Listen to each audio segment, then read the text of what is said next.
Hey, ladies and gentlemen, this is Carmine Sabia for Explain America, and this is breaking news. Former President Donald Trump has just made a legal move that could change the landscape of everything.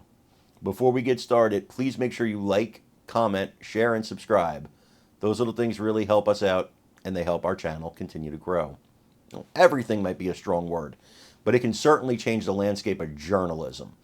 See, as a journalist, you have certain things you're allowed to say, and you can go a little further than a general person because you're reporting a story. And so there's certain rules that journalists, can they're kind of different, I guess, for journalists than other people.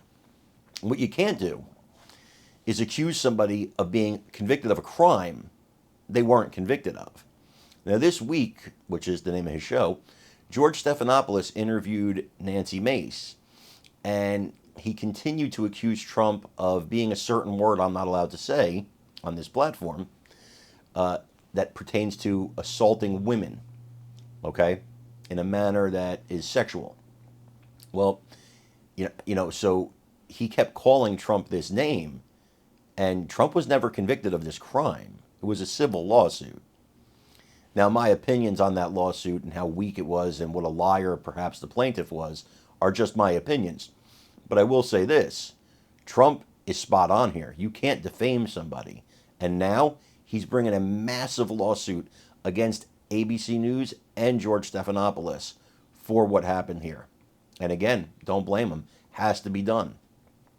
I want you to take a look at this video that caused all the controversy and then tell me what you think about it in the comments. Please remember to like, comment, share, and subscribe. Again, it really helps us out.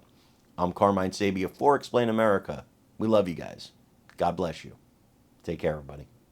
I still get judged for it today. I'm asking you a very simple question. And I answered it. You're shaming me for my political choices. I'm asking you a question about why you endorse someone who's been found liable for rape. It was not a criminal court.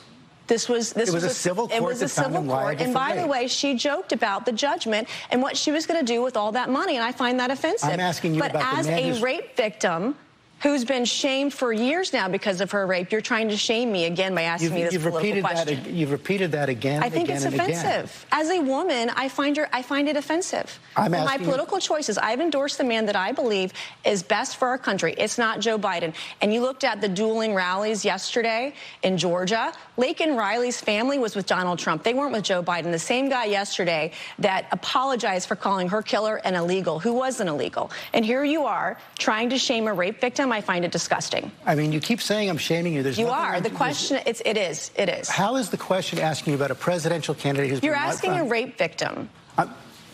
And there's no question about that. And you've courageously talked about that. Because I've been raped. I think that's disgusting. No, I'm questioning your political choices because you're supporting someone who's been found liable for rape. Actually, I'm not trying to shame you. You are. That's exactly what you're doing. You're not answering the question. I think it's disgusting. Well, you're welcome to say that, but you also have to answer the question. Why are you supporting someone who's been found liable for rape? I just answered your question. What is the answer? He was not found guilty in a criminal court of law.